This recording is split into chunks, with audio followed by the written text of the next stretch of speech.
12,512. 지금 지구에 있는 핵무기 수입니다.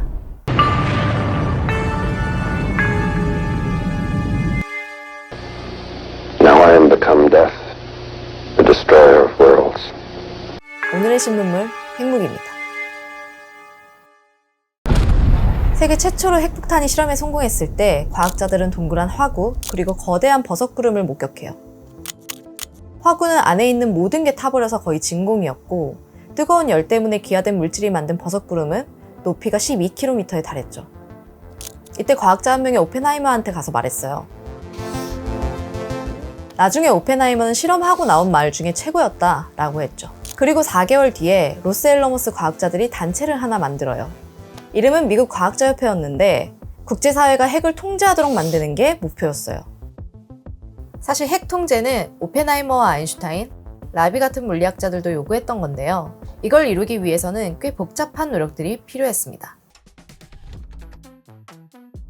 미국 과학자협회는 1945년부터 지금까지 전 세계 핵무기 현황을 파악하고 있어요. 이것도 협회에서 만든 2023년 핵무기 지도인데요. 지금은 미국이랑 러시아가 5,000개 이상, 나머지 대부분은 수백 개, 그리고 북한은 30개를 갖고 있다고 추정하고 있죠. 이걸 다 합치면 전 세계가 핵무기를 12,500개 정도 갖고 있다는 거예요.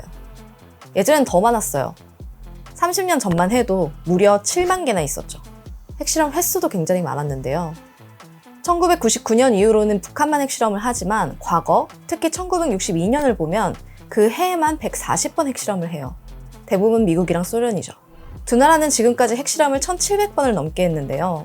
지상에서도, 물에서도, 지하에서도, 심지어 우주에서도 폭탄을 터뜨렸죠. 우주에서 한 거는 이제 어떤 이유야 하면은 80일 날아서 우주를 통과해서 날아오잖아요. Long range, reliable. 그럼 여기도 원자탄을 쏘는 거예요. 그 원자탄 폭발 효과로 미사일을 격추시키는 그런 연구를 하고 실험을 했던 거예요. 실험만으로 끝나진 않았어요. 폭발 잔해물에 있는 방사능 때문에 사람들이 질병에 걸리기도 했죠. 심지어 태평양 위쪽 우주에서 터뜨렸더니 하와이에 전기가 끊어지기도 했어요. 방사선 때문에 전자기기들이 고장난 거죠. 1987년에 이르면 세계의 핵무기 보유고가 7만 개가 되는데 얼마나 비이성적이고 비합리적입니까? 이 핵군비 경쟁을 하면서 이제 안보 딜레마를 만들어내는데 각 국가는 자기 안보를 위해서 합리적인 결정을 내려서 핵무기를 증강하지만 경쟁에 들어가면 비합리적이 되고 비이성적이 된다. 그래서 국제사회는 약속을 여러 개 해요. 어디에서도 핵실험 하지 말자라는 조약으로 북한 빼고는 이제 핵실험을 멈췄고 핵무기 없는 국가가 새롭게 핵무기를 만들지는 말자라는 조약으로 핵무기 개발에 대한 감시도 시작했죠. 그 감시에 걸린 게 바로 북한인데요. 북한이 아직 핵무기가 없던 92년 원자력 발전을 시작한다고 해서 국제원자력기구가 검사를 하러 갔어요. 원자력 발전에 사용한 해결료를 재처리하면 플루토늄을 얻을 수 있는데 이게 무기의 재료가 될 수 있거든요. 그때 북한은 시험 삼아서 재처리 한번 해봤다. 플루토늄 90g밖에 없다. 라고 했는데 이게 거짓말이라는 증거가 나왔어요. 사찰단이 북한의 핵시설에서 얻은 시료를 분석했더니 재처리를 한 번이 아니라 여러 번 한 흔적이 있었죠. 핵무기를 4개는 만들 수 있는 양을 생산해냈다는 뜻이라서 북한에 해명을 요구했지만 북한은 추가 사찰을 거부했어요. 결국 북한은 NPT도 탈퇴했고 이후의 일은 우리가 잘 알고 있죠.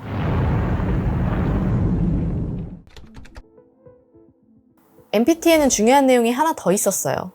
핵 보유국들도 핵무기수 줄여라 라는 내용이죠. 특히 미국과 소련이 전 세계 핵무기 대부분을 갖고 있으니까 이들의 행동이 중요했지만 잘 지켜지진 않았어요. NPT가 체결되고 20년간 핵무기는 늘기만 했죠. 이 국비는 1987년에 겨우 잡혀요. 미국과 소련이 핵무기를 줄이자는 약속을 한 거죠. 핵무기 제로 운동, 시민운동이에요, 시민운동. 여성운동이 굉장히 활발하게 됐습니다. 그래서 이게 이제 레이건 행정부에 압력을 집어넣고 고르바초프는 어떤 걸 느꼈냐 하면은 소련의 경제가 지금 무너져 가고 있기 때문에 더 군비 경쟁을 하게 되면 소련이 더 막을 수 있다. 먼저 막을 수 있다. 쓸데없는 군비 경쟁보다는 군비 통제가 낫다고 이렇게 지도자들이 각성하는 순간부터는 지구상에서 핵무기가 또 줄어들 수도 있고. 다만 문제가 있었어요. 미국과 소련은 서로 적국인데 핵무기를 줄였는지 서로 검증하다 보면 핵심 기술이 넘어갈 수 있잖아요. 그래서 핵무기는 두고 이걸 운반하는 폭격기를 부숴서 보여주기도 했어요. 그때 핵무기도 진짜 해체했느냐? 이걸 지금까지는 검증할 방법이 없었어요. 그래서 연구되고 있는 게 암호화 기술이죠. 기밀은 암호화하고 진짜 핵무기인지만 확인해주는 기술인데요. 예를 들어서 미국이 소련한테 나 이 핵무기 해체할 거야 라고 하면서 핵무기처럼 생긴 걸 보여줬다면 그게 껍데기만 핵무기고 실은 가짜일 수도 있잖아요.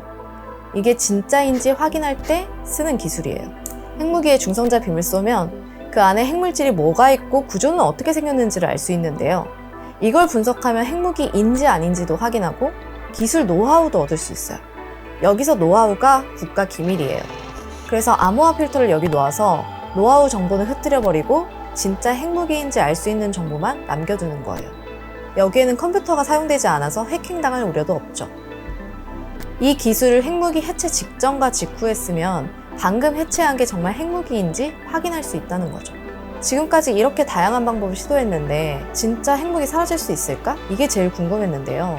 한 50년 이내는 사라지기가 힘들 것이다. 부자들이 자기의 모든 지적 재산권을 다 내놓겠네. 세계 평화를 위해서. 그거는 어려울 것이다 이렇게 보고요. 게다가 최근에는 핵무기가 줄어드는 속도가 이렇게 지체되고 있어요. 미중 패권 경쟁이 치열해지자 중국은 핵무기를 비밀리에 자꾸 늘리고 있죠. 주변국에 또 긴장을 조성하게 되는 거예요. 일본도 그렇고 한국도 그렇고 대만도 그렇고 동북아가 굉장히 난감한 상황이 된 거죠. 핵무기 개수 다시 줄어들 수 있을까요?